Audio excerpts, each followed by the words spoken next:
Ethan Miller felt like his head was about to explode. He looked at the two groups screaming at each other and sighed. What are we supposed to do? One side is Joe's family. The other is Brenda Reed's. We're just here to keep the peace. Just wait. The police are on their way. At that moment, several young, burly laborers from Eastern Construction arrived. They managed to pull the two brawling factions apart, though the air remained thick with insults and creative profanity. Ethan watched the drama unfold with the detached interest of a theater critic. He leaned toward his dad and whispered, "What's the deal? I thought Joe Dawson was hauled off yesterday." The evidence pointed to assault. Why is his family here causing a scene? David rubbed his temples. Joe is claiming that Brenda was his mistress. Look, you're just a kid. You shouldn't be asking about this stuff. By the way, aren't you supposed to be checking your preliminary scores today? How did it go? Do you have enough for community college at least? In David's world, no corporate scandal could compete with his son's future. Ethan curled his lip. Can't you have a little more faith in me? You really think I'm only community college material? We just don't want to put pressure on you, David said earnestly. As long as you gave your best shot, we're good. Even if it's just a 2-year degree, we'll take it. You're still my son. I'm solid for a 4-year university, Ethan said. Maybe even a top-tier one. We'll see. David's eyes widened, looking more comical than impressed. You think you can swing a top-tier school? Maybe Oak Ridge University? Ethan's mind, however, was on Chicago University. It wasn't just about being in the same city as Maya Vance. Chicago was the land of opportunity. If he could buy a few rundown properties there early on, he could retire by 30. As for the Ivy Leagues, a bit out of reach and too far from home. Based on his scores from his previous life, his English would definitely be higher this time around. He had blanked on the last 2 chemistry problems in his first life, and he still couldn't remember them now. But surely he had a 600-plus score in the bag. Unless his rebirth had triggered some butterfly effect in the grading center, he was golden. Ethan changed the subject. Where's your CEO? Speak of the devil. Break it up. A middle-aged man around 5'7", wearing glasses and sporting a well-groomed stubble, marched in. He was followed by a woman in a sleek professional suit and a rugged man in casual wear. This was Arthur Artie Henderson, the head of the Oak Ridge branch of Eastern Construction. What is this? This is a place of business, not a flea market. Artie's voice was sharp, his mood clearly foul. The woman beside him wasn't an employee. She was a high-profile contact from the industry, and this was an embarrassing first impression. He had important matters to discuss, and he had walked right into a circus. Mr. Henderson, Brenda Reed's brother, is a maniac. Fiona cried out, her face streaked with tears. I was just trying to stop the fight, and look what he did to me. I'm calling the cops. I am suing. I've never been hit like this in my life. When Sean Reed heard the big boss had arrived, he charged forward. You're the CEO? My sister works for you, and your manager dragged her into a room and forced himself on her during work hours. I want a settlement. I don't care if it comes from the company or the Dawsons. $500,000, and I won't take a penny less. Ethan looked at Sean and almost laughed. The guy was a total bottom feeder, a thug with zero foresight. Demanding a payout like this in the middle of a corporate office was idiocy at its finest. What Ethan didn't know was that Sean had lost a fortune gambling a few days ago and was drowning in debt to some very unpleasant loan sharks. The interest was compounding daily, and he was desperate. Brenda's scandal was his lottery ticket. He hadn't even told her he was here. He knew the Dawsons wouldn't pay, but he figured a big company would pay for silence. $500,000 was the opening bid. He'd have been thrilled with 50. Unfortunately for him, he had miscalculated his leverage. Artie Henderson looked at him with pure disgust. The police haven't even finished the investigation. Why on earth would we pay you? This is a matter between your sister and Joe Dawson. The company will take responsibility where it's due, but only after the police have made a determination and your sister speaks to us herself. Giving me the runaround? You think I'm stupid? Sean barked. David Miller, as Brenda's direct supervisor, couldn't stay silent. He stepped up. Sean, listen, we'll make sure justice is served, but these things take time. Asking for $500,000 right now is just unreasonable. Who the hell are you? Mind your own business. Sean swung a heavy hand toward David's face. Before the blow could land, a foot shot out and caught Sean square in the ribs. He flew backward, stumbling until his rear hit the floor with a dull thud. The foot belonged to Ethan. There was no way he was letting his old man get hit. Between the old grudges and the new ones, Ethan didn't hold back. You little punk. You're dead. Sean wheezed, but the rest of his threat died in his throat as the police finally burst through the doors. Fiona immediately rushed forward to file her complaint. The farce finally came to an end. Ethan had to go down to the precinct to give a statement. But since he was defending his father, it was a clear-cut case of self-defense. On the way, Ethan felt Sean's venomous glare burning into him. But Ethan had lived 2 lives. He wasn't the scared teenager he used to be. He stared back cold and unfazed. By 5:30 that evening, Ethan was on the back of David's motorcycle, heading home. He already knew Joe Dawson's fate, fired. But the story had taken a bizarre turn. While Ethan was at the precinct, Brenda Reed had rushed in, bruised and battered. Apparently, her husband, Grant Reed, had beaten her when the mistress rumor surfaced. She was there to recant her statement, claiming Joe hadn't forced her, that it was consensual. Ethan wondered if Joe had dirt on her, or if she was so desperate to escape her marriage that she was betting everything on Joe. But Joe had a wife of his own. It was a messy, tragic tangle. In the end, Artie Henderson fired her too. As for Sean's payout, he didn't get a single cent. Ethan was satisfied. He couldn't destroy Joe Dawson in one day, but he could dismantle him piece by piece. He wouldn't show mercy to those who had ruined his family in the previous timeline. At the Vance residence, Maya was humming signs while busy in the kitchen. Between her studies, the Ice Queen of Oak Ridge High had a secret passion: cooking. Her classmates would have been stunned to see her like this. At 6 o'clock, her mother, Teresa Vance, returned from work. Her first question was about the preliminary scores. Maya answered nonchalantly, "I think I'm looking at a 660. Teresa nodded, impressed. "I heard the exams were brutal this year." "A 660 is incredible. Your aunt called today.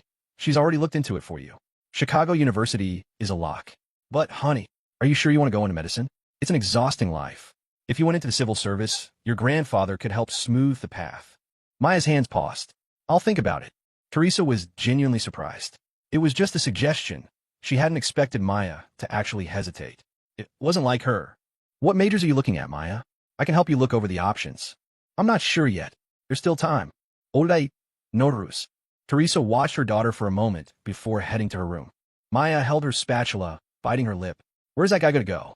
At the Miller household, Elena was also grilling her son about his scores. For parents of a senior, nothing else in the world mattered. Ethan hesitated, putting on a worried face. "I think." Elena's heart sank. "It's okay, Ethan. Just say it.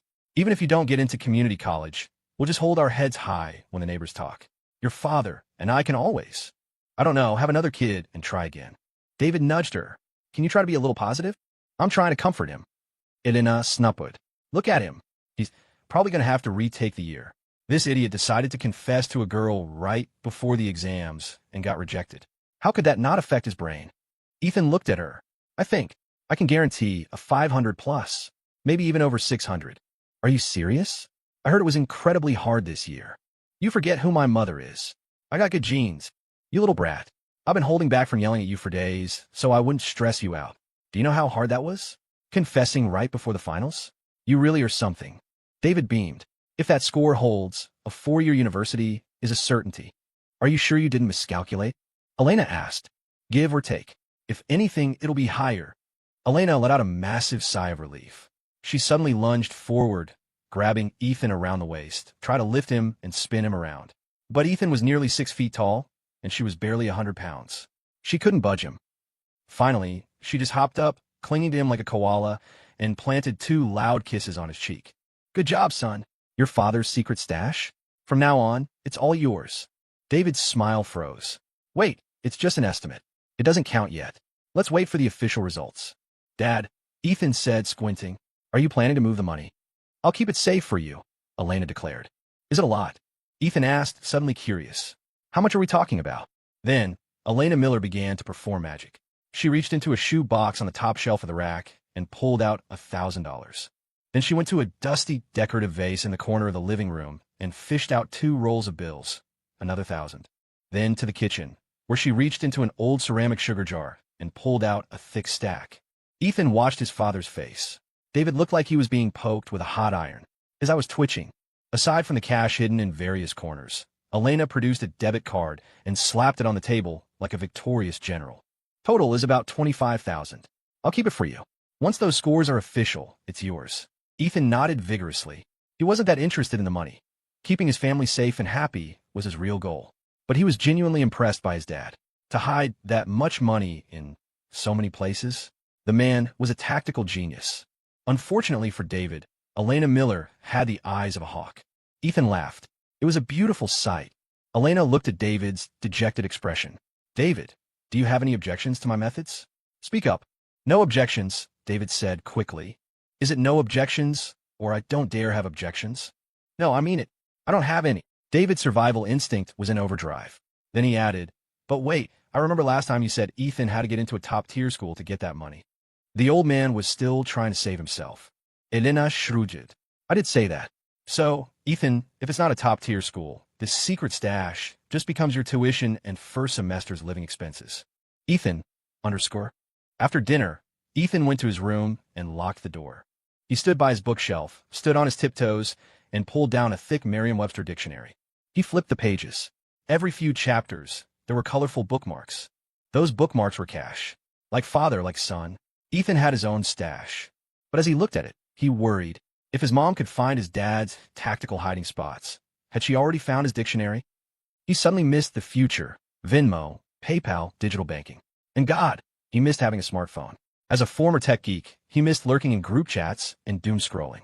He shook the thoughts away and counted his money. $1,500. Giving Chubbs 1,000 was definitely a generous move. Now that his father's crisis was averted, he needed to start making real money. But that would have to wait until after the 12th. He called Chubbs and arranged a meet at the park entrance. He stuffed $1,200 into his pocket and headed out. Where are you going? Elena yelled from the kitchen. Going for a run. He jogged down the stairs. Outside the apartment complex, the neighborhood seniors were gathered with their folding chairs and fans, gossiping about everything from ancient history to their grandkids' grades. As soon as they saw Ethan, someone called out, Hey, Ethan, heard you got lucky and scored over 500 on the finals? You're going to be a college man now. Is he lying? Another old man chimed in. This kid has been a troublemaker since he was in diapers. If you're lying to your mom, Ethan, I've got a belt she can borrow. Ethan rolled his eyes. These old fossils. Can't they wish me well for once? My mom really has a big mouth. It hadn't even been an hour, and the whole block knew. If he didn't actually hit 500, he'd have to move to another state to escape the shame. These neighborhood gossips could broadcast his failure to 5 different zip codes. Finally, a kinderwoman spoke up. Don't listen to them, Ethan. They say the rowdy kids are the smartest. You'll do great. But seriously, over 500? Did you cheat? Just go home. Ethan muttered and picked up his pace. He reached the park. Caleb Chubbs, Moore was already there, pacing by the gate like a nervous groom. He looked at the street every few seconds. When he saw Ethan, he practically tackled him. Ethan, my man. Not calling me Godfather anymore. Godfather. Sugar daddy. Whatever you want. Okay, have some dignity. Ethan laughed and handed him the $1,000. Chubbs took it with trembling hands, tucking it away like it was a holy relic. I talked to my cousin. She said if I buy $1,000 worth of stock, I can get the socks for 50 cents a pair. Ethan, are you sure you don't want in? It's summer break. Let's live the dream. I've got things to do, Ethan said.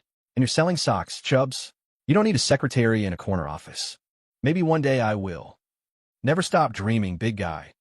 You know it. Remember in first grade when the teacher asked what we want to be? I said a boss. A big boss. Ethan smiled. Fine. From now on, you're the boss. CEO Moore. Chubbs grinned. Say it again. It feels good. Get over yourself. Come on. I'm taking you somewhere. I'll let you see what it's really like to be a boss.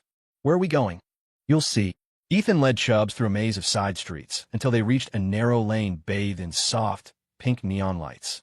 It wasn't a crowded area, but every massage spa and foot reflexology shop had a woman in a short skirt and heavy makeup standing by the door. Chubbs' legs went stiff. Ethan, isn't this? Are we really going in there?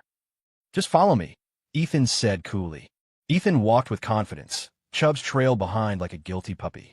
Ethan noticed Chubbs trying to walk in the middle of the street to stay away from the doors, so he grabbed him and pulled him toward the sidewalk. Stick to the wall. They passed a shop, and a woman in her 30s with a thick layer of foundation and a low-cut top immediately waved them over. Hey, handsome. Want to come in and relax? Ethan looked at her, then pointed at Chubbs. This is CEO Moore. The woman immediately shimmed her shoulders. Good evening, CEO Moore.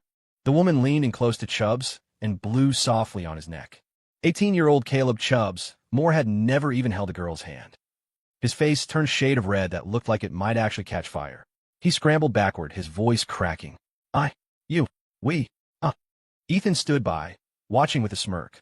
CEO Moore says he prefers younger girls. Come on, let's try the next place. As they walked away, the woman muttered under her breath, Bunch of punks. Wasting my time. A few doors down, they encountered another woman. This one looked much younger and actually quite pretty. Her outfit was considerably more daring. He's the big boss Moore, Ethan announced, gesturing to his friend. Big boss Moore. You haven't been here in so long. I missed you, the girl said with a thick country accent. She pressed her shoulder against Chubb's, the scent of her strong perfume hitting him like a physical blow. Chubb's teeth were literally chattering.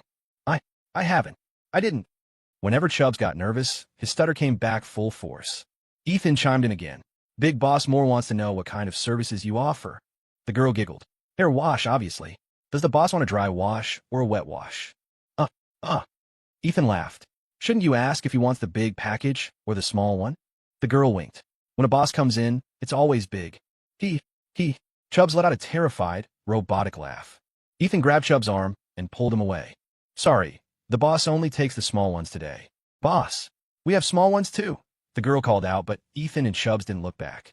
Ethan wanted to take him to one more experience, but Chubbs had reached his limit. He suddenly took off running, sprinting out of the red light district until he reached a large tree at the main intersection. He leaned against it, gasping for air. Ethan sauntered up to him. So, CEO Moore, how was it? Feeling like a king? Chubbs pointed a shaking finger at Ethan. Ethan, you're evil. How do you know so much? Have you been in those places before? Ethan chuckled. Finally, he's not stuttering. No way. I'm Apurisol. Unlike you, Big Boss Moore, who hasn't been there in so long. Ha ha ha. Chubbs jumped to cover Ethan's mouth. Shut up. If anyone hears that, my reputation is ruined forever. Time flew by. Before Ethan knew it, it was July 12th. In his previous life, this was the day David Miller fell from the 8th floor of the Crimson Inn. He had died instantly, his name dragged through the mud. Brenda Reed had sworn he had forced her into it, and Elena had been so distraught she'd gotten into a fatal car accident shortly after. Ethan woke up early. He couldn't sleep. He stood on the balcony, watching the darkness fade into the quiet light of dawn. Brenda Reed had recanted her testimony to save Joe Dawson from prison. Under the law, an affair wasn't a criminal offense, and since she claimed it was consensual, the assault charge was dropped. However, Artie Henderson had still fired Joe, crushing his dreams of becoming vice president. But Joe had been with the company for years and still had loose ends to tie up at the office, so he was still lurking around. Ethan couldn't let his guard down. Eastern Construction was still holding their victory banquet at the Crimson Inn today. He had to make sure history didn't repeat itself. Elena was on the day shift, so both parents left early. Ethan spent the morning staring at the TV, but he didn't process a single word. By 11 o'clock, his anxiety was peaking. He decided to head over to his dad's office and keep watch. He was terrified that the timeline was trying to correct itself. Suddenly, the landline rang. Ethan's heart skipped a beat. He lunged for the phone. The caller ID showed an unfamiliar number. In his last life, it was a phone call that brought the news of his father's death. Even though it was still morning and the timing was different, he was shaking. Hello, who is this? Ethan's voice was low and tense. Me. A bright, sweet voice chirped on the other end. Ethan blinked, the tension draining out of him. He recognized the voice. It was Tiffany Sterling, the girl with the roster. It was a miracle. Tiffany knew his home number, but had never called it once in all the years he'd pined for her. What do you want? Ethan asked coldly. On the other end, Tiffany bit her lip. She had finally gathered the courage to call him, and he sounded like she was a telemarketer. He's supposed to be excited, she thought. He's supposed to say, Tiffany, I'm so happy you called. I still love you.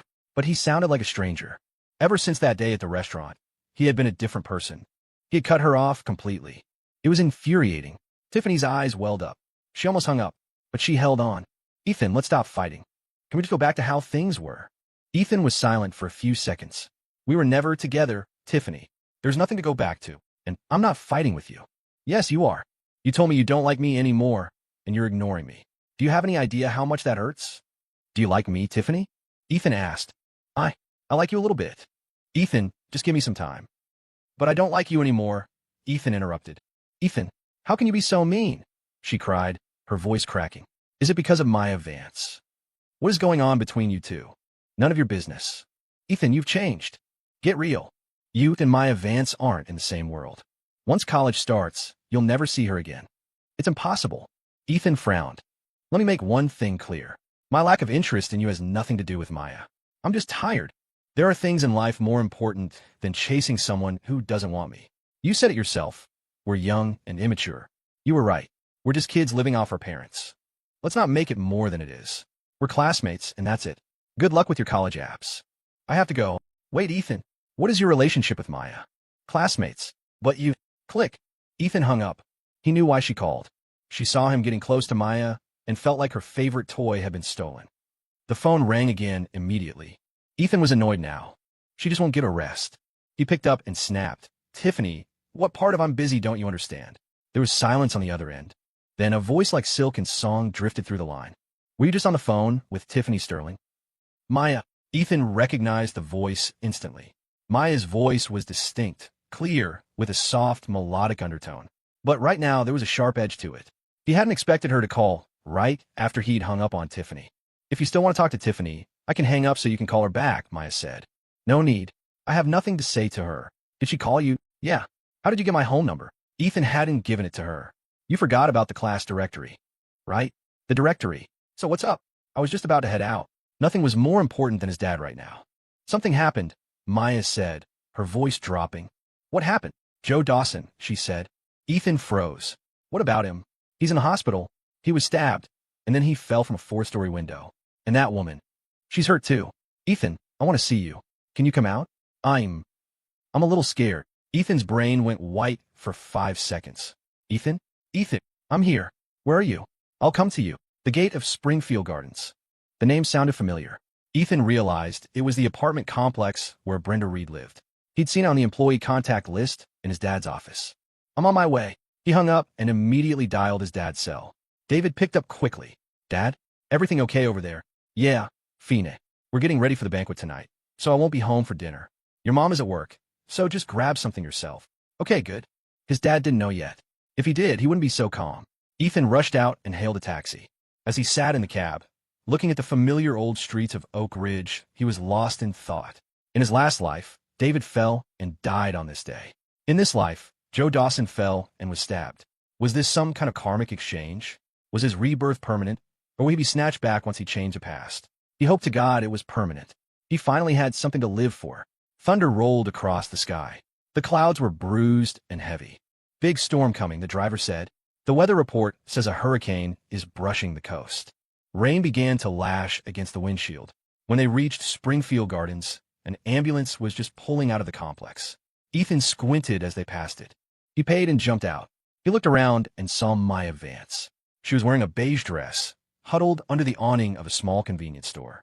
She looked like a frightened bird, her arms wrapped around her chest, head down. Ethan was stunned. This wasn't the Ice Queen he knew. This was someone fragile. He ran through the rain toward her, getting soaked in seconds. Maya. She looked up. Her eyes were dull, but they sparked to life when they met his. What took you so long? She whispered. She reached out and grabbed the hem of his shirt, her fingers trembling. Ethan saw a police car leaving the complex. He looked back at her and said softly, Don't be scared. This has nothing to do with you. Lightning split the sky, illuminating Maya's pale face. She flinched and moved closer, pressing her forehead against Ethan's chest. Ethan froze for a second, then gently patted her shoulder. It's okay. Don't be afraid. I am, she whispered. Of what? We didn't do anything wrong. We just did what any good citizen would do by calling it in. The rest is I'm afraid of the thunder. What? Ethan's comforting speech died in his throat. He had assumed her fear was about the violence involving Joe and Brenda, but it was the storm. He almost wanted to laugh. The kickboxing queen is afraid of thunder. I am, she said softly. A massive crack of thunder exploded directly overhead. Maya gasped and threw her arms around him, burying her face in his neck. Outside, the world was a blur of gray rain and white light. Under the awning, the two of them stood locked in an embrace. Ethan had had girlfriends in his previous life, but holding Maya felt different. It felt real. It's okay, it's okay, Ethan whispered, his hand resting on the small of her back. Her skin was smooth and warm through the fabric of her dress. He didn't notice a black Buick pulling out of the complex. It slowed down as it passed the store. Inside the car, Marcus Vance glared at the sight of his daughter hugging some boy. That's my little girl. He gnashed his teeth and drove around the block before pulling up right in front of the convenience store. He honked the horn twice. Dad. Maya turned bright red and practically shoved Ethan away. Ethan was caught off guard and landed right on his rear in a puddle. Sitting in the back of the protective father's car was an experience in terror. Maya was using a stack of napkins to wipe the water off Ethan's hair and clothes. Ethan kept saying, "I can do it, I'm fine," while Marcus's eyes burned like twin spotlights in the rearview mirror. Ethan tried to explain, "Mr. Vance, please don't misunderstand. Maya and I are just friends. She's afraid of thunder, and I was just a convenient pillar for her to lean on." As soon as the words left his mouth, Maya stepped hard on his foot. Marcus Vance's expression shifted from anger to deep, lingering guilt. He glanced at his daughter through the rearview mirror. "I am sorry, Maya. I should have come to get you sooner. Next time it storms, make sure you stay inside." Maya had been terrified of thunder since she was a little girl. Marcus knew exactly why, and the fault lay entirely with him and his career. Ethan looked at Maya. Her reaction wasn't just a standard fear. She had been paralyzed. "Mr. Vance, why is she so afraid of it?" Marcus sighed. He didn't really want to talk to this kid, but he didn't want Ethan thinking his daughter was broken either. When she was 7, Maya had been in first grade. Her mother, Teresa, was out of town on business, and Marcus was supposed to pick her up from school. But he'd gotten buried in a case and completely forgot.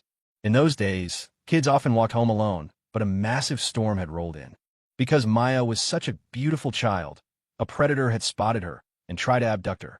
The little girl had been clever enough to escape halfway through, but she'd gotten lost in the pitch-black rain and roaring thunder. She was 7 years old, terrified and soaked to the bone, huddling under an awning like a stray cat until a passerby found her. Ethan felt a pang in his chest. Thinking about a 7-year-old Maya going through that was heart-wrenching. "I'm fine now. I'm not that scared," Maya said softly, though she kept her eyes on Ethan. Lightning flashed again. She instinctively leaned closer to him, their shoulders touching. Ethan could feel the tension in her body. She said she wasn't that scared, but her body told a different story. Ethan felt a wave of protectiveness wash over him. Without thinking, he reached down and took her hand. It was cold and soft. Maya's body went rigid. Her heart felt like it had stopped, and she stared blankly at the back of her father's head. "Wait, too much. Cross the line." Ethan realized what he was doing and quickly let go. He felt a bit guilty, wondering if her childhood trauma had made her more withdrawn. Was her high school persona just a defense mechanism? Marcus, watching them through the mirror, frowned. He wasn't thrilled about his daughter being so close to a Miller, especially one whose grades were rumored to be mediocre. "So, Ethan, what were you doing out there?" "Oh, just a coincidence. I was just walking the neighborhood and ran into them." "Mr. Vance, I saw the ambulance and the cops. Was it a murder?" Ethan tried to shift the focus. "Just a domestic dispute. Don't worry about it." Clearly, Marcus wasn't going to spill the beans. Ethan would have to wait to talk to his dad. "Mr. Vance, you can drop me off at the next bus stop. I need to head to my dad's office anyway. Thanks for the lift." "No need," Marcus said. "I'm heading that way anyway." It turned out Marcus had a reason to go to Eastern Construction. Joe Dawson and Brenda Reed were both employees, and he needed to ask about their history at the company. Ethan wanted to listen in, but Marcus kicked him out of the office. Ethan and Maya ended up in an empty break room. "Joe Dawson, I heard he was stabbed right here," Maya whispered, gesturing to her side. "It was Brenda Reed's husband, Grant." Joe tried to climb out the window to get away and fell. Luckily, some awnings broke his fall. Ethan nodded. "And Brenda?" "They say she's disfigured." He used the knife on her face. Ethan winced. Grant Reed, usually a quiet man, had clearly snapped. But Ethan felt no sympathy for Brenda. In his last life, she was the one who directly caused his father's death and never showed a shred of remorse. "How do you know all this?" "I was standing right there when my dad took the call." She looked at him. He said something else. "What?" "Nothing." She squinted at him. "So, why did those two want to hurt your father? What were they planning?" Ethan took a serious tone. "The adult world is complicated and full of toxic nonsense. I want to keep you pure and innocent." Maya's eyes narrowed, and she grabbed his collar. "Are you going to tell me or not? If you tell me, I'll give you the socks I'm wearing today." "Deal," Ethan blurted out before realizing how that sounded. "Wait, what kind of person do you think I am? I don't care about socks." "Wait, are they the flesh-colored, over-the-knee ones? Are they comfortable? Soft? You really are a pervert." Maya rolled her eyes and stepped back. Ethan sighed. "Great, there goes my reputation. Just sit here. I'm going to see if your dad is done," Ethan said, turning to leave. Suddenly, Maya grabbed the back of his shirt. "If you really want them, I can take them off for you." Ethan froze. He looked back at her. Her eyes were clear and sincere, and he didn't know how to react. Just then, the door swung open. Marcus Vance stepped in, his sharp gaze darting between his daughter and Ethan. The protective father. Was he listening at the door? Ethan's heart hammered against his ribs. He felt like a criminal caught red-handed. Mr. Vance. Heh. Maya was just telling a joke. I think I need to use the restroom. Must have been something I ate. Excuse me. Ethan dodged around Marcus and bolted. Marcus looked at his daughter and smiled. You and Ethan seem to be getting along. Maya went back to her Ice Queen persona. He's all right. Well, I'm done here. I've got to head back to the precinct, but I'm off the clock otherwise. Want to go get some spicy fish for dinner? Maya hesitated. I want to eat with Ethan. Marcus. The protective father felt like he'd been stabbed in the heart. He forced a smile. Phoenix. I'll head to the meeting then. You two have fun. He paused. Do you need money? Maya nodded and held out her hand. I'm treating him. Marcus. As Marcus walked out of the building, the rain felt a lot colder than it had a few minutes ago. Ethan hid in the restroom for a while, half expecting Marcus to bust down the stall door. When he finally emerged, he saw Artie Henderson, the CEO, arriving in a hurry. Artie had obviously heard the news about Joe and Brenda and wanted an update. Artie went straight into David's office. Ethan crept up to the door. The soundproofing at Eastern Construction was terrible. He could hear every word. Within minutes, Ethan had the full picture. Brenda Reed had recanted her testimony to protect Joe, but in doing so, she had effectively ended her marriage to Grant. She probably thought that once they were both free, they could be together. She thought Joe, even without his job, had the connections to take care of her.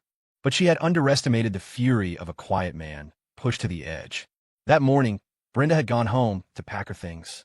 Fearing Grant might get violent, she had brought Joe along for protection. Having the man his wife cheated with show up at his front door was the final straw for Grant Reed. He lost it. He'd grabbed a paring knife and gone on a rampage. Ethan heard his dad mention that Joe had lost a kidney and had several broken bones, but he was going to live. Damn it, Ethan thought, sitting on a bench in the lobby.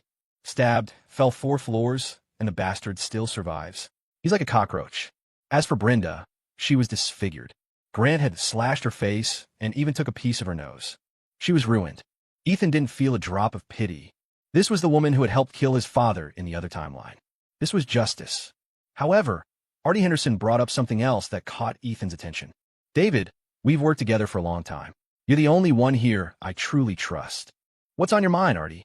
You remember Victoria, Joe, who visited yesterday? She's not just some investor. She's the daughter-in-law of the big boss at Westport, and she's got serious vision. She wants to partner with us to start a private real estate development company. I can't leave Eastern Construction right now, but I want you to go. The catch is, you'd have to resign from here. Ethan's jaw nearly hit the floor. He knew exactly who Victoria Joe was.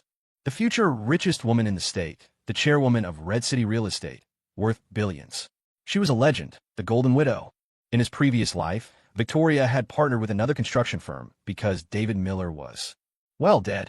That partner had eventually backed out, missing out on a fortune. This is it, Ethan thought. The golden ticket. My dad is going to be a real estate mogul. When the meeting ended and Artie left, Ethan slipped into his father's office. Dad, are you going to be the CEO of a new company? Congrats. We're going to be rich. David glared at him. You were eavesdropping? I was coming in to say hi, heard voices, and waited. The walls are thin, Dad. It's not my fault. You should be worrying about your SATs, not my career. Dad, stop. Even if my scores aren't out yet, this is huge. Real estate is the future. Prices are going to skyrocket. If you get in now, you're set for life. David scoffed. You think you're a prophet? Houses are expensive enough. Only an idiot would pay more than they do now.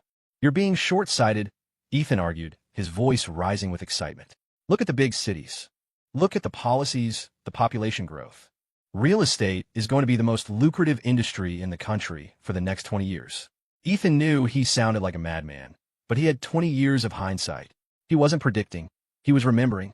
Where are you getting these ideas? David asked, looking at his son like he was a stranger. I'm a high-scoring student, Dad. I read things. What was your GPA again? Get out of here. David sighed. I'll think about it. But I won't be the CEO. I'd just be a partner or a manager.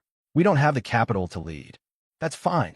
Being a founding member of a Victoria Joe company is better than being a VP here. Do it, Dad. If you don't, I will. Relax. I have to talk to your mother first. Come on, let's get some lunch. They walked out of the office and saw Maya Vance sitting quietly on the lobby sofa. Looking out the window, David pulled Ethan back in the office and shut the door. You little rascal, David whispered, a smirk playing on his lips. I didn't think you had it in you. Marcus Vance's daughter? She's the pride of the city, and you've already got her hooked. You really take after me. Look, I won't ruin your lunch. She's waiting for you. Ethan looked out the window. Marcus's Buick was gone. Why hadn't she left with him? David reached into his pocket and pulled out $300, his real secret stash. He pressed it into Ethan's hand. Maya is a great girl from a good family. I approve. Take her out, get something nice to eat. When are you bringing her home to meet your mother? Ethan stared at the money. Dad, what are you talking about? I just graduated high school. I'm a student. I don't have time for meeting the parents. Oh, please. Who was the one confessing to girls every other week? Now you're suddenly a scholar? Don't lie to your old man. That was a different me. I've reached enlightenment. Love is for losers. And Maya, you're just going to lead her on? If you break her heart, I'll break your legs. Dad, you've had too much coffee. We're just classmates. Her parents would never go for it anyway. We'll see about that. Marcus's wife is a bit of a snob, but if the girl is crazy about you, there's nothing they can do. Here, take another 100. Buy her a gift. He's really dreaming big, Ethan thought. He took the extra 100. Why not? Dad, I thought Mom took all your money. David chuckled. A man always has a backup.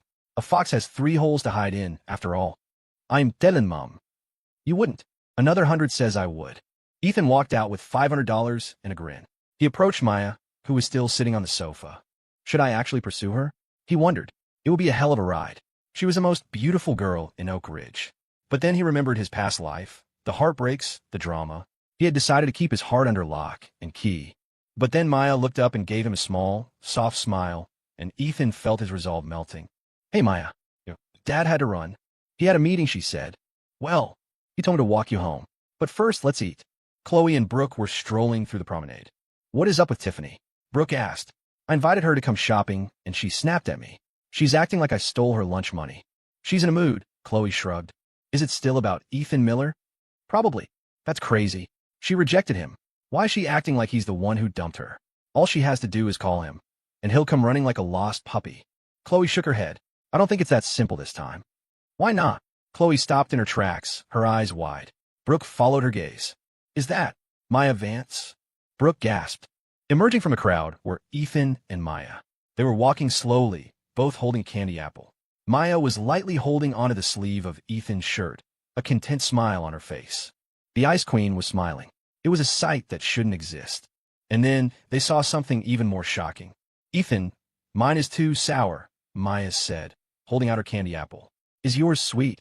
Yeah, it's fine. I don't believe you. She pulled his hand toward her and took a lick of his candy apple. Yours is better. Let's trade. Chloe and Brooke stood frozen as the pair walked right past them. Was that really Maya? I think so. Does she have a twin? No. Brooke sighed. Tiffany is in for a rough time.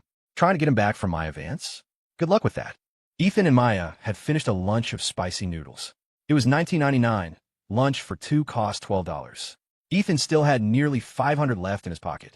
They walked into a narrow alleyway toward her neighborhood. Ethan wanted to make sure she got home safe before heading back to check on his dad. Suddenly, a man stepped out from behind a dumpster, blocking their path. He was swinging a thick wooden club. Ethan recognized him immediately. Sean Reed. He looked like he'd been through a blender. He looked desperate and dangerous. Ethan grabbed Maya's hand and turned to run, but 2 more thugs stepped out from the other end of the alley, blocking their retreat. Running already? Where do you think you're going? Sean Reed's dull eyes were fixed on Ethan. He looked like a cornered animal, but when his gaze landed on Maya, his expression turned oily. Well, look at that. The little punk has a pretty girlfriend. Hey, sweetheart, why don't you come over here? I'll show you a good time. You don't want to be with this loser when things get ugly. The 3 men closed in, trapping Ethan and Maya in the center of the alley. Ethan's grip on Maya's hand tightened. Sean, you didn't get enough the first time? Ethan said, trying to stay calm. You want to join Joe Dawson in a hospital bed? Shut your mouth. Sean barked. He'd felt humiliated earlier and wanted blood. Brothers, let's go. Break his legs first. Just then, Ethan pointed toward the end of the alley and shouted, Police! Over here! The 3 thugs flinched and looked toward the street. Ethan lunged for a piece of heavy lumber to use as a weapon, but by the time he turned back, 2 of the thugs were already on the ground. Maya had moved like a blur. A sharp snap of her leg caught the 3rd thug square in the face. Thud! Ethan stared. Sean was clutching his crotch, another man was doubled over holding his stomach, and the 3rd was slumped against the wall, his nose bleeding profusely. Maya stood there, calm and cool as ever. The kickboxing queen wasn't just a nickname. Ethan felt a strange mix of relief and awe. Being protected by a beautiful girl was a new experience. Maya, are you okay? Are you hurt? Ethan dropped the lumber and rushed to check her. Maya was staring at the ground, her lip trembling. My candy apple fell. Oh, right. Ethan blinked. She wasn't upset about the fight. She was upset about the snack. It's okay. I'll buy you another one. I'll buy you 10. I want to. Deal. Ethan wanted to call the cops, but looking at the pathetic state of the three thugs, he figured they'd probably get in trouble for excessive force if he did. He decided to leave it. But before they left, he walked over and gave Sean a parting kick. Sean, you're a real piece of work. Trying to mug a detective's daughter? You're lucky you're still breathing. If I see you again, you're going away for a long time.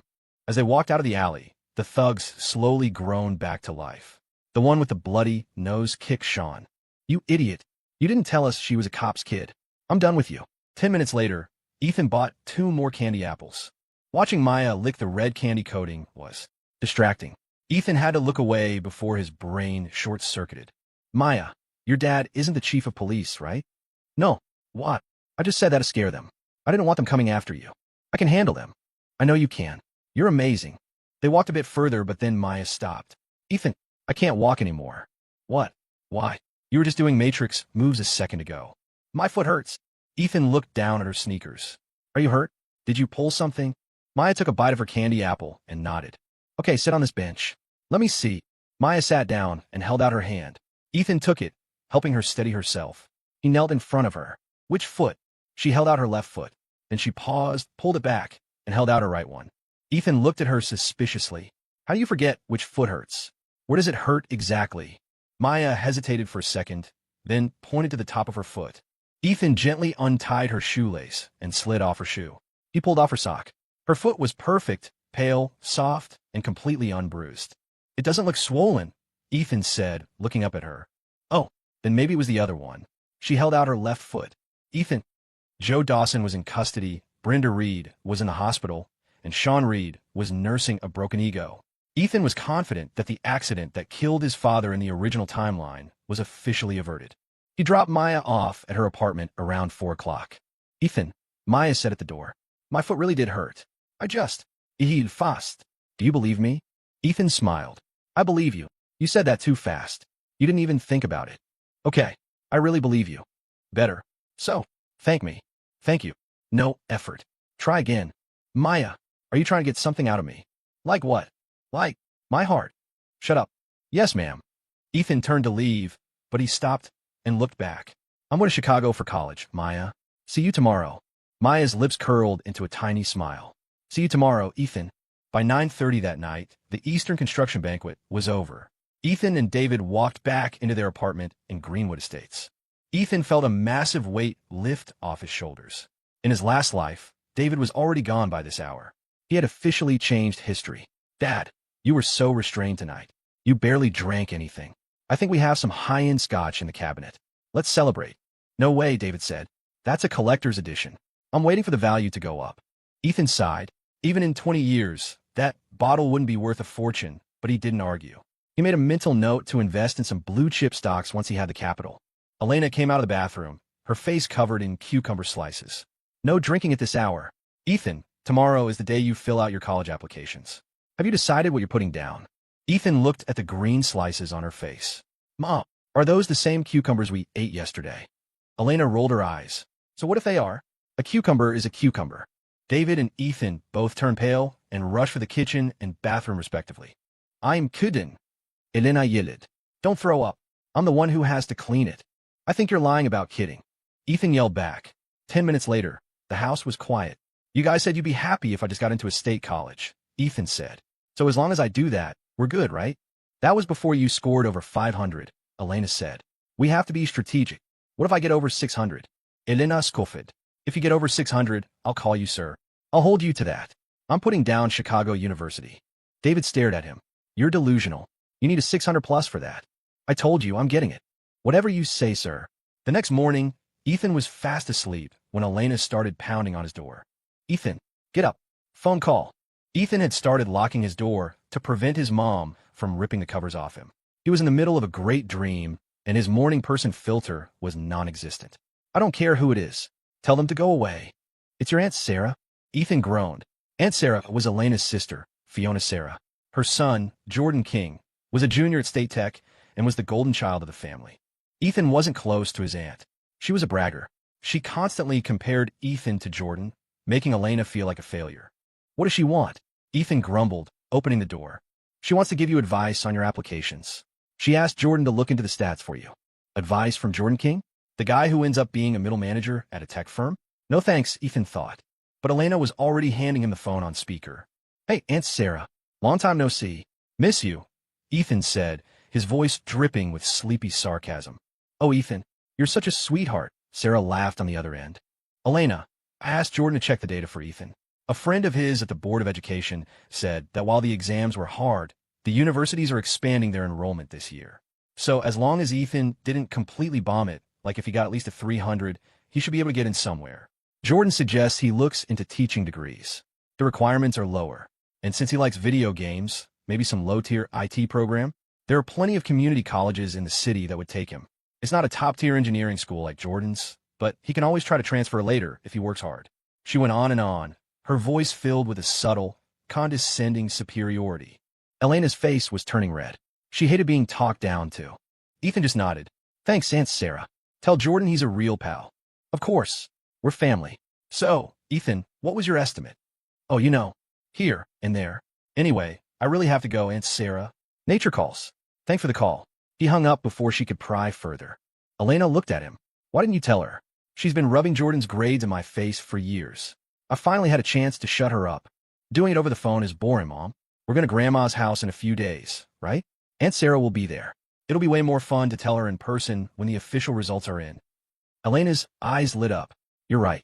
I'll wait. But you better actually have that 600, Ethan. If you don't, I'm going to kill you. I'm 80% sure. Pinch me. I feel like I'm dreaming. Ethan reached out and gave her a sharp pinch on the arm. OW, she screamed. David nearly dropped his toothbrush in the bathroom. Elena chased Ethan around the living room. You little brat. If you don't get that 600, you're dead. Ethan arrived at Oak Ridge High late. The hallways were buzzing with seniors heading to their classrooms to finalize their applications. He walked into his homeroom and saw a strange sight. Maya Vance was sitting at her desk, surrounded by guys from other classes who were trying to figure out where she was applying. These weren't just random students. They were the stars of the school. Julian Vaughn, the school's star athlete and resident heartthrob, was sitting in the seat next to her. He was handsome, rich, and popular. He was every girl's dream. Maya, Julian said with a charming smile, I just want to know if you're staying in-state or heading to Chicago. I'm looking at the same schools. The room was silent, everyone watching the Ice Queen and the Prince. Maya didn't even look at him. She stared straight ahead, her face a mask of cold indifference. That's the ninth guy today, someone whispered. Then another guy approached. Justin, the rich kid Ethan had dealt with before. He sat down, and Maya actually turned to look at him. Did you bring the photos? She asked. The class gasped. She spoke. Yeah, here, Justin said, sliding a photo across the desk. It was a group shot from the restaurant. Maya looked at it and frowned. The other one. Justin sighed and handed over the photo of just her and Ethan. Maya looked at it for a long second, then tucked it into her notebook. You could go now. Justin walked away, looking dejected. Maya looked toward the door, her eyes searching. When Ethan finally walked in, her entire demeanor changed. The ice melted, and a soft light returned to her eyes. Ethan noticed her immediately. Their eyes met, and Maya did something that made the entire room stop breathing. She patted the empty seat next to her and said, her voice like a melody, Ethan, seat. The classroom went dead silent. You could have heard a pin drop. Even the few students still hunched over their college application forms sensed the sudden shift in the atmosphere.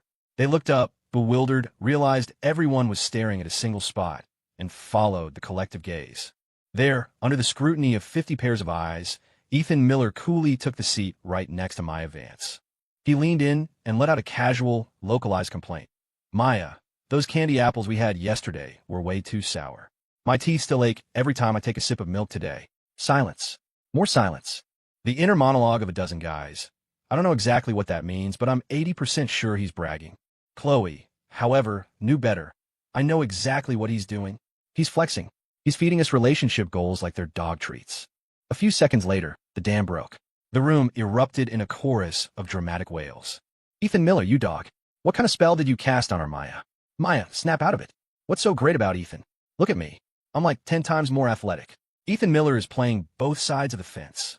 Maya, stay away from the players. There goes my dream girl. Is this how it ends? Is my heart officially shattered?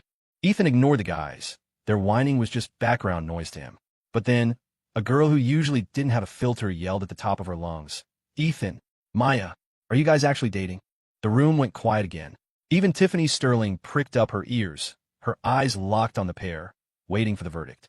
Ethan realized there was no dodging this one. He stood up, flashed a grin, and chuckled. All right, everyone, since you're all so desperate to know. Fina, I'll come clean. No more secrets. The truth is, Maya is actually my sister. Yeah, right. Bull. How could you possibly have a sister that's actually out of your league? Ethan raised an eyebrow. You don't believe me? Maya, tell them. What do you call me? Maya turned her cool, crystalline gaze toward him. Her lips parted slightly, and she let out a voice as sweet as honey. Big brother. Damn. It sounded so good it practically made people's bones go soft. It was the kind of big brother that sounded way too affectionate for a sibling, yet perfectly plausible as a lie. The classroom froze for 2 seconds before it absolutely detonated. Holy crap. Are they actually related? Are they cousins? They have to be cousins, right? 3 years. You guys kept it hidden for 3 years? How? Why would you even hide that? That's messed up. Ethan let out a smug, playful laugh. See? Didn't I tell you? My sister's voice is a treasure. I saw the way you guys were looking at her, like a pack of hungry wolves. Of course I wasn't going to tell you. This big brother title is for my ears only. Ethan, you're a menace. Hey, Ethan, do you need a brother-in-law? Ethan, my man, let's grab lunch. My treat. Amidst the chaos, the sharp click-clack of heels echoed in the hallway. Ms. Harris, the counselor, walked in, and the volume slowly died down to a dull roar of whispers. Tiffany and Chloe were deep in a hushed, intense debate. Is Ethan really her brother? Tiffany whispered, her brow furrowed. I've never heard anything about it, Chloe replied. But remember the other day? Their dads left in the same car. It actually makes sense. They kept it so quiet. Not a single hint for 3 years. Actually, it explains everything. Chloe said, her eyes widening. Think about it. Maya is like an ice queen to everyone else. Those popular guys from the varsity team tried to talk to her earlier, and she didn't even blink. But she's different with Ethan. If they're family, it's totally normal. Tiffany nodded, the tension in her expression relaxing slightly. I knew it. I couldn't figure out why Maya would suddenly be into a guy like Ethan. It didn't add up, but this does. Exactly, Chloe added. And there's one more thing. You were in a bad mood yesterday, so I didn't bring it up, but I saw them when I was out with Brooke. What? Doing what? Just walking around. They were both eating candy apples, and Maya was smiling so much it was almost scary. She even took a bite of Ethan's. We totally thought they were dating. But now?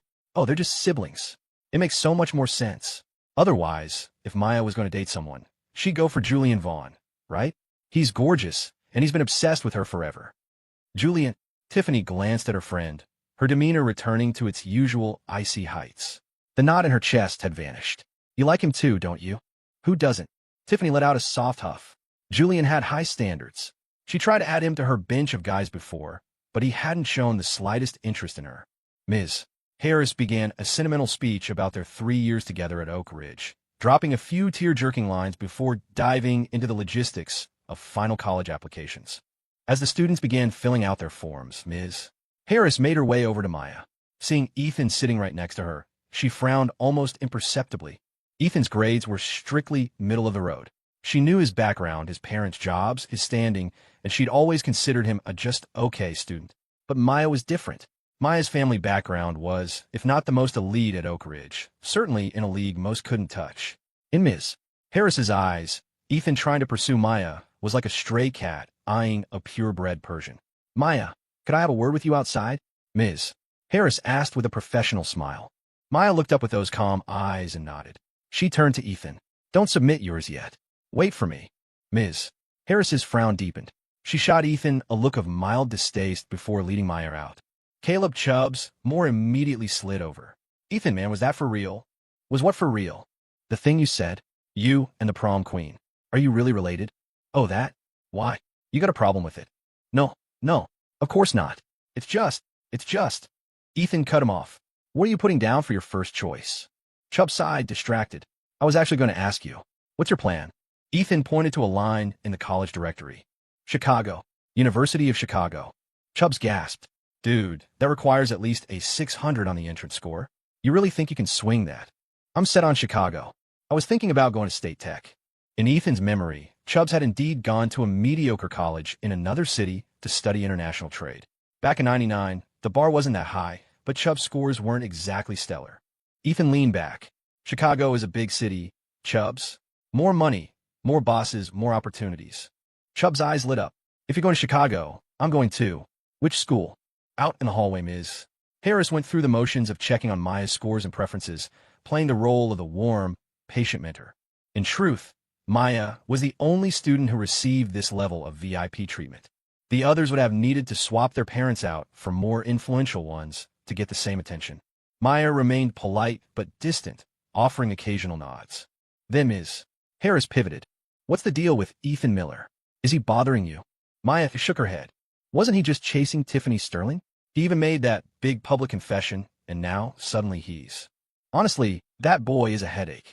His head isn't his books. He's too busy chasing girls. Maya, don't let him influence you. Your grades are high enough for a top-tier university. He'll be lucky to get into a state school. Especially now, don't let him talk you into anything. When we go back in, I'll have him move seats. Maya looked at Ms. Harris. Actually, Ms. Harris, I asked him to sit there. What? Maya, why would you? He's my brother. Ms. Harris froze. She had been the counselor for 3 years and had reviewed Maya's file multiple times. She'd never seen anything about her brother. Then again, school files didn't usually list every extended family member or cousin. He's your brother? You mean your cousins? Maya looked down at the tips of her sneakers. Cousins, she whispered. Back in the classroom, Ethan had no idea his sibling lie had just been used to shut down the counselor. And the best part? Ms. Harris believed it. Why wouldn't she? She couldn't imagine a student like Maya, with her grades and her pedigree, lying about something like that. Maya returned to her seat. Ethan didn't pry about what Ms. Harris wanted. Instead, Maya leaned in and whispered, Ms. Harris thought we were dating. Oh, and what did you tell her? I said you're my cousin. Ah, my little cousin is a genius. I have a feeling that wasn't a compliment. They went back to the forums.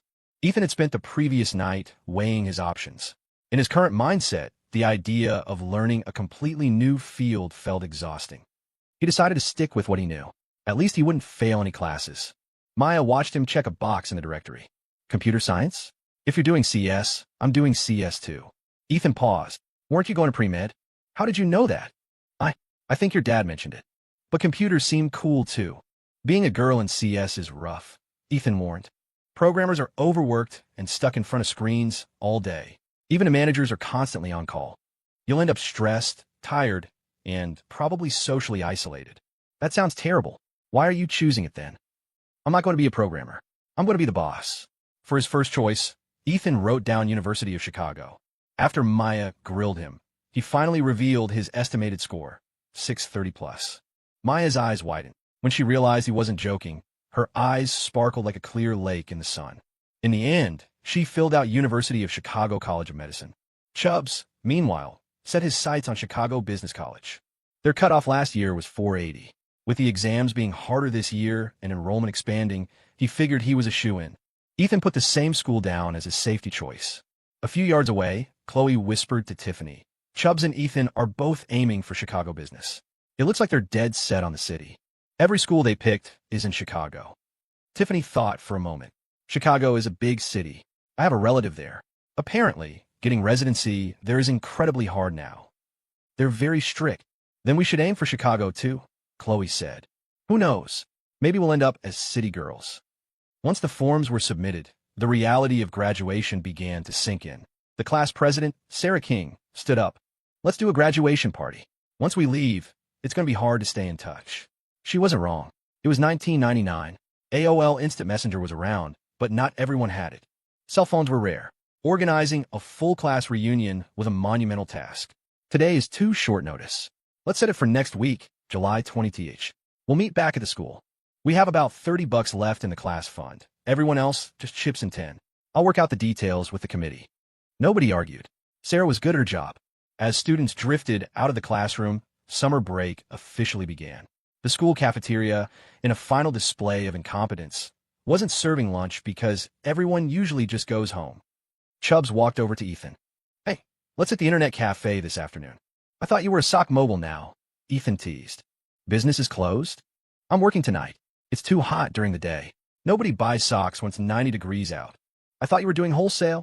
Wholesale is wholesale, but a street stall is pure profit. Come on, the cafe. Ethan realized he hadn't been online since he'd returned. For someone from the 21st century, the lack of internet was a special kind of torture. He was about to say goodbye to Maya, but she grabbed the hem of his shirt. "I am hungry, Ethan." Ethan felt a jolt. She was really leaning into the little sister act. Chubb shuddered. Looking at the Ice Queen, Maya Vance acting so clingy made the world feel like it was glitching. Ethan didn't have a meal waiting for him at home, either. "Spicy noodles," he said. "Let's go." As they left, the English teacher, Ms.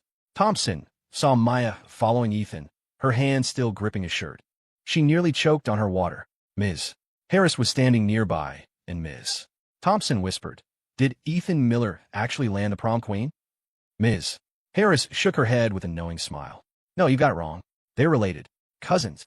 The news, overheard by half a dozen passing students, including Tiffany and Chloe, spread like wildfire.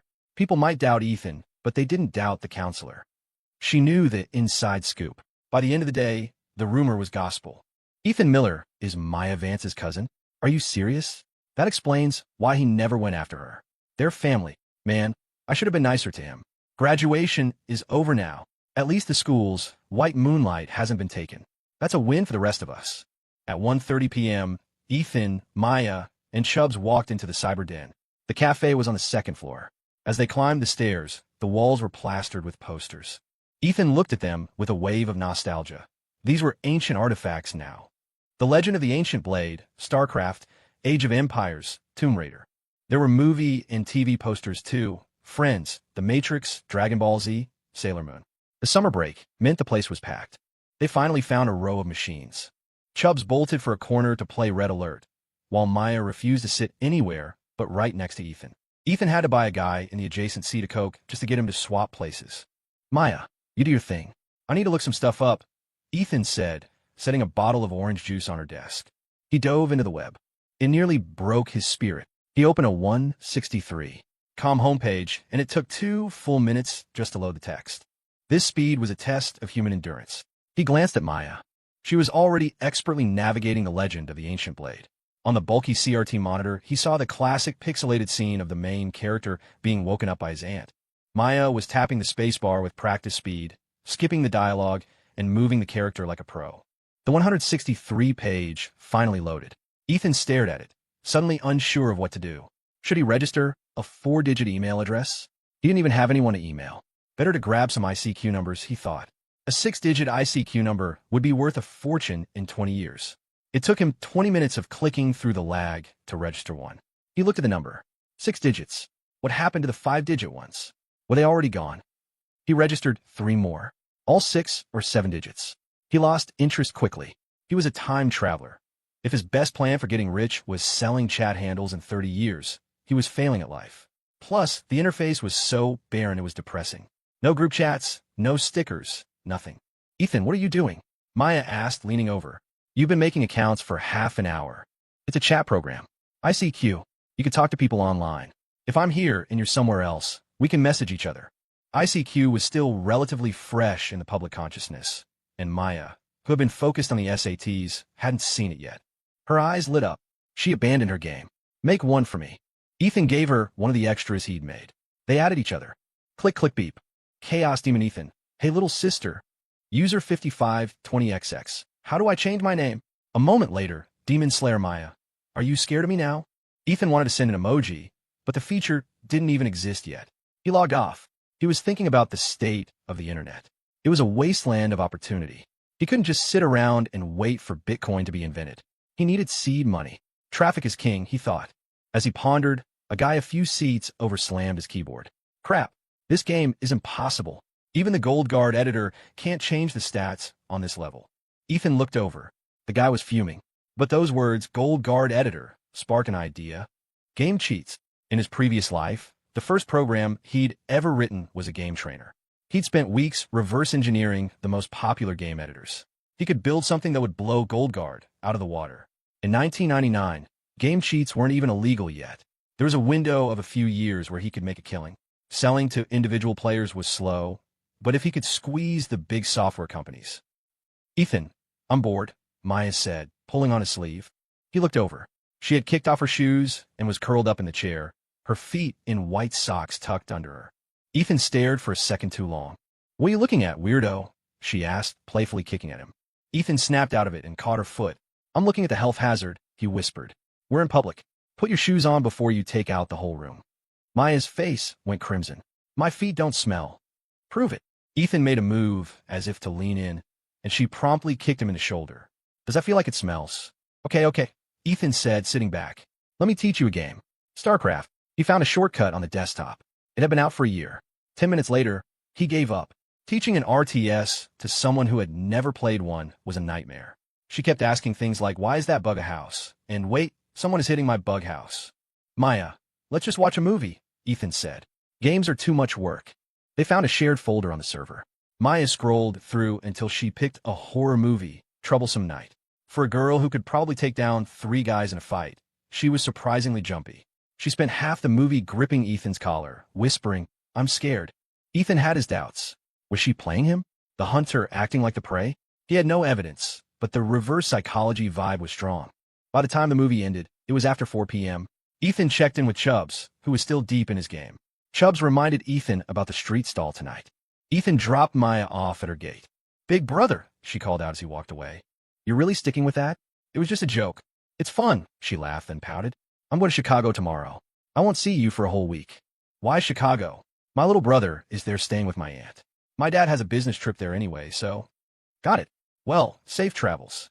See you." As Ethan walked away without looking back, Maya huffed. "Still the same, treating me like I'm invisible." But then she smiled, thinking about the college applications. He's so smart, but his grades were always so bad. Was he doing it for Tiffany? Well, this time, I'm not letting any other girl trick him. Ethan got home, crashed on the sofa, and turned on the cable TV. He was waiting for his mom to start dinner. In his mind, having a mom around to cook was one of the greatest perks of being back in '99. But then the phone rang. "Ethan, I have to work a double shift. You and your dad are on your own for dinner." "Oh, how did the applications go?" "Fina, they won't change my scores." "True. Okay, I'm eating at the hospital. Bye." Ethan hung up. Great. Can Dad even cook? In his memory, David Miller's cooking was barely edible for dogs. The phone rang again. It was David. "Son, I'm working late. Tell your mother I won't be home for dinner." "Did you guys plan this?" "I finished my exams, and suddenly I'm an orphan." "Your mom isn't home either?" "Double shift." "Well, you're a big boy. You won't starve." Ethan sighed. "Fina, hey, does the office have any old computers they don't use? My major is CS. I want to get a head start." David laughed. "Look at you, being responsible. Old computers. Just that one you used to play on. That dinosaur? It takes 10 minutes just to boot. I need something better. That's all there is, Ethan. The rest are company property. I'd have to clear it with the boss, even for the old one." "Fina, better than nothing." Ethan made himself a bowl of noodles and spent the rest of the evening at the Springfield Gardens Promenade. This was where he and Maya had eaten candy apples, and it was where Chubbs had set up his sock stall. He found Chubbs near the east entrance. There was a black tarp on the ground with hundreds of pairs of socks laid out. A megaphone was blaring. Direct from the factory, $3 for 2 pairs. Don't miss out. But the biggest surprise wasn't the socks. It was the girl sitting next to Chubbs. She was gorgeous. Not quite Maya's level, but definitely more striking than Tiffany. She wore a white fitted tee and denim shorts that showed off long, tanned legs. She was sitting on a plastic stool, idly swinging her feet in sandals. Where did Chubbs find her? She was basically a human billboard. People were stopping just to look at her, though not many were buying. Ethan was staring, trying to figure out if Chubbs had hired her, when the girl suddenly stood up. She whipped a bundle of socks at Ethan's chest. "What are you looking at?" she snapped, grabbing his shirt. "You've got a lot of nerve. Do you want to crawl under the stool and get a better look? Or are you done?" Ethan froze. She was fiery. I wasn't." Chubbs jumped in. Maddie, let go.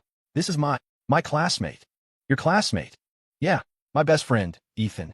She let go but didn't stop scowling. "So, classmates can be creeps too. You should watch who you hang out with." "Maddie, please. This is Ethan Miller. He's the one who lent me the money for the inventory." Ethan realized this was Madison, Chubb's cousin. "Oh, you're the cousin. Look, it was a misunderstanding. I wasn't staring at your legs. I was just surprised Chubbs found someone so pretty to help him. I spaced out." "Spaced out?" "More like lusting out," Madison said, though she sat back down. She tapped Ethan on the chest. "At least you have good taste. I'll give you a pass this time." She looked at the small crowd. "Are you guys buying or just taking up space? Move it along." The crowd dispersed, disappointed that there wasn't going to be a fight. Ethan pulled Chubbs aside. Dude, you never told me you had a cousin this hot. Chubbs looked annoyed. And you never told me you were related to Maya Vance. We've been in the same class for 3 years. Ethan looked at him. You actually believe that? Chubbs blinked. What? It's not true. Of course not. We've known each other since we were kids. If she was my cousin, my mom would have told your mom a decade ago. Wait. So Ms. Harris actually bought it. I didn't tell her. Maya did. Man. Chubbs grinned. So you're actually dating the prom queen? That's insane. Everyone in school is going to be so pissed when they find out. We're not dating, Ethan said, though the memory of her calling him Big Brother felt a bit more significant now. Did she actually like him? Or was he just a lucky guy who returned at the right time? Anyway, Ethan changed the subject. How's business? People look, but nobody buys. I made $6 in an hour. He paused. To be honest, I wouldn't even be here if Maddie didn't drag me. I'm too nervous. Ethan looked at Madison. She was staring right back at him, her chin tilted defiantly. She wasn't shy at all. Did she help you with the wholesale deals too? Chubbs nodded. I couldn't get the words out. But Maddie, she heard about your consignment idea and thought it was brilliant. She handled the pitch. What does she do? She's an accountant. Does some sales too. Suddenly, a hand landed on Ethan's shoulder.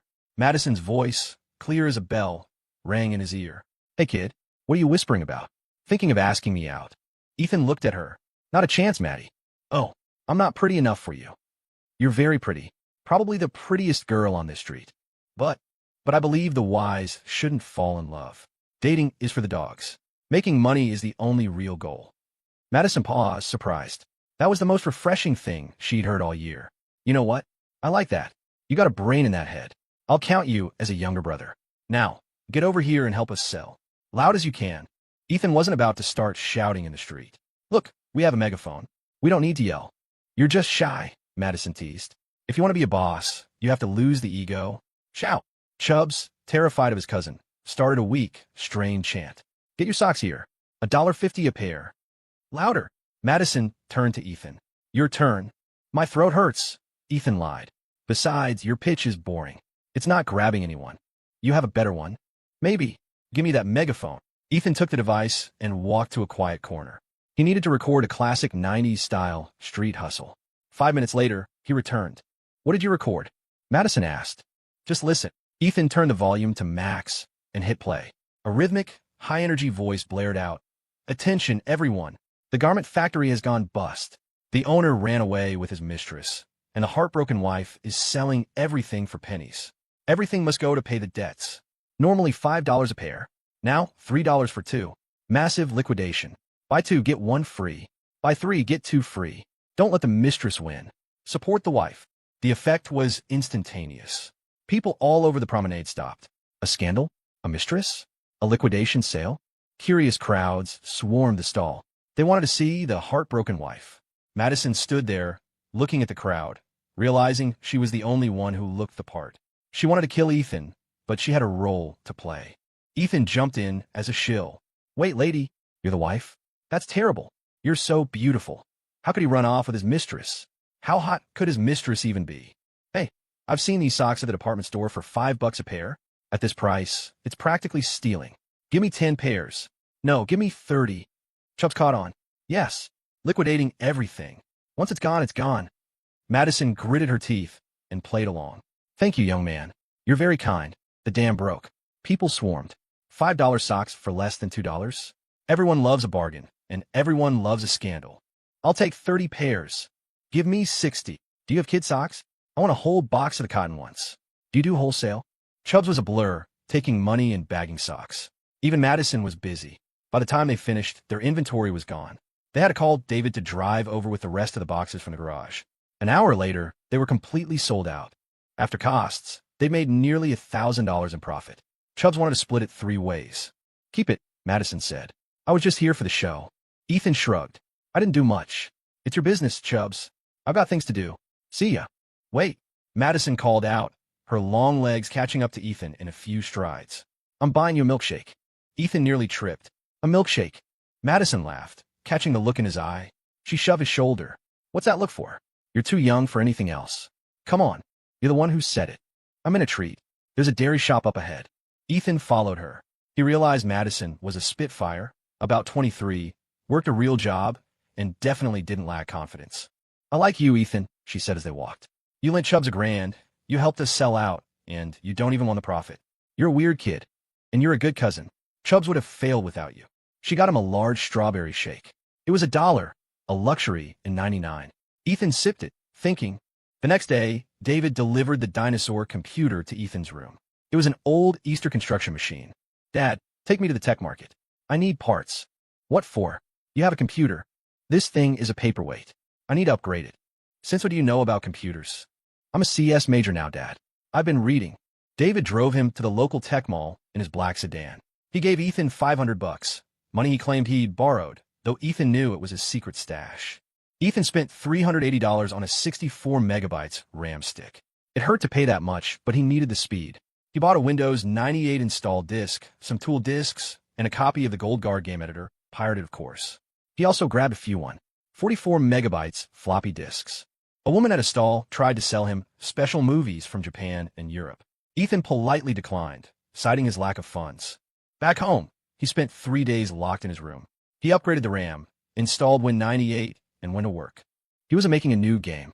He was making a game buddy, a sleek, user-friendly trainer that would bypass the clunky interfaces of the big corporate editors. He used a 21st century encryption algorithm to protect his source code, something that wouldn't be cracked for decades. He finished the core logic in 72 hours. He left a hidden backdoor in the code, then went to the internet cafe to upload it. He wrote clickbait titles for the forums. Shocking. 99% of gamers can't stop using this tool. Terrifying. One man uses this to beat the final boss in 10 seconds. Inside the posts, he touted the game buddy, fast, free, and so easy an 80-year-old grandmother could use it. He left his ICQ number and email. He left the cafe at 10 p.m. As he walked toward the Greenwood Estates gate, he saw a woman stumble out of a car. She was clearly drunk. A man climbed out after her, grabbing her arm. Karen, you can't go in like this. Let me help you to your apartment. I'm Fine. No, you're not. If something happens, it's on me. I insist. I said, back off. Karen, come on. I just want to take care of you. Ethan recognized her. It was Karen, the gorgeous manager of the Crimson and who lived across the hall from him. She was 26, sharp, and currently in trouble. Ethan didn't hesitate. He marched over and put an arm around Karen, pulling her away from the man. Karen, there you are. Why'd you drink so much? I've been waiting for you. He turned to the man, his eyes cold. Who are you? Why is my sister in this state? The man blinked, surprised. I'm her brother. A driver stepped out of the car. Watch your tone. You're speaking to the new district commissioner, Silas Goodwin. Commissioner Goodwin raised a hand, stopping the driver. He smiled at Ethan. It's all right. Karen had a few too many at the banquet. I want to make sure she got home safe. Thanks, Ethan said shortly. I've got her now. Of course. I'll see you at work, Karen. Rest up. Ethan walked Karen into the complex. The car waited until they were inside before pulling away. In the car, the driver muttered, Sir, I didn't know she had a brother. We were so close. Goodwin lit a cigarette. Patience. A woman like her is like fine tea. She's better when you let her steep. We'll have another chance at the next dinner. Sir, the medication. We'll see. Keep driving. Inside the lobby, Karen leaned against a planter and threw up. Ethan held her hair back, ignoring the smell. Once they were in her apartment, she collapsed onto the sofa. Thanks, Ethan. You're a lifesaver. Karen, who are those guys? Bureaucrats, she spat. Think they're kings because they have a title. Goodwin wouldn't stop pouring me drinks. Ethan looked at her. She was a mess, but still striking in her work skirt and blouse. He remembered a story from his previous life. A commissioner named Silas Goodwin who had been taken down years later for drugging and filming women. Karen, listen to me, Ethan said seriously. I've heard things about that guy. Rumors about him using supplements on women to get what he wants. You need to be careful. If he gets you on tape, you're finished. Karen froze. The color drained from her face. You think he'd do that? I think he's a predator. Don't go to any more private dinners with him. Karen let out a string of curses. He thinks he can play me. I'll bury him. Ethan left her apartment and opened his own door. He found a figure standing in the dark. Jesus. Ethan nearly jumped out of his skin. Dad. David Miller was standing in the shadows of the living room. Where have you been? And why were you across the hall? Dad, you're like a ghost. I was helping Karen. She was drunk. Helping? Or helping? Ethan, you have Maya. Karen is way too old for you. What are you thinking? Ethan rolled his eyes. Dad, really? You think I'm that smooth? She's a neighbor. I did a good deed. Do you want to check my pulse, or can I go to bed? Oomph. Just stay out of trouble. Meanwhile, in a high-end apartment in Chicago, a tech executive named James Vance slammed his mouse. This game is a piece of crap. The levels are impossible. He had been stuck on a boss in Lords of Wushu for 2 days. He'd bought GoldGuard, the most popular editor, but it kept crashing his save file. He went to a gaming forum to vent and saw Ethan's post. Shocking. 99.9% of gamers can't stop using this tool. He clicked it. Game Buddy. Game Buddy? What kind of name is that? He looked at the comments. User 1. I thought this was a virus, but it's legit. User 2. This thing is magic. 1 click, and I'm a god. User 3. Forget GoldGuard. This is the future. James downloaded it. He was shocked to find it didn't even need an installation. He double-clicked, and it worked instantly. It even fixed his corrupted save file. Holy, who wrote this? The next morning, at the headquarters of GoldGuard Software, the CTO, Sean, walked in with a coffee. He was feeling good. He'd just come up with a new encryption for their next release. His lead developer, Miller, ran up to him.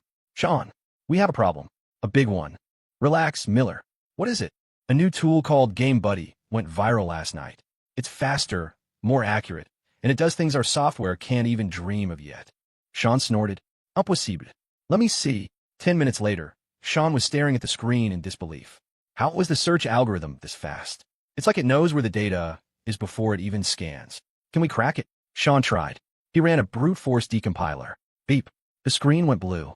Blue screen of death. The system crashed? It has a self-destruct trigger. They spent 2 hours recovering the OS. The Game Buddy file had vanished. This guy didn't just write a cheat. He wrote a masterpiece, Sean whispered. And the worst part? It's free. There's an ICQ number on the README file, Miller said. Handle is Chaos Demon Ethan. Middle schooler? Sean guessed. Or someone from the Academy of Sciences messing with us. Either way, we need to talk to him before he kills our business. Ethan slept in until his mom, Elena, dragged him out of bed. Ethan, get up. Your grandma called. She wants you at the house today for her roast goose dinner. Mom, it's summer break. I don't care. Your cousin Riley is already there. She says she needs help with her homework. Riley, Ethan remembered his cousin. She was 2 years younger, a total tomboy who preferred catching frogs in the creek to doing math. The idea of her asking for homework help was the biggest lie of the century.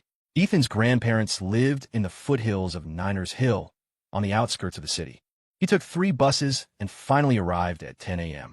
He found Riley Miller by the well, cleaning a pile of fresh fish. You the one who needs homework help? Ethan asked. Riley grinned, her dimples showing. Homework is for losers, Ethan. I just wanted you to get here early so we could go to the creek. You're a menace. His grandparents came out beaming. In his previous life, Ethan had lost them shortly after his parents' accident. They'd died of broken hearts. Seeing them now, healthy and laughing, made his chest tighten. I'm going to make sure you live to 100, he thought. After a massive lunch, Riley pulled Ethan aside. Hey, forget the books. Let's head up the hill. I found a new fishing spot.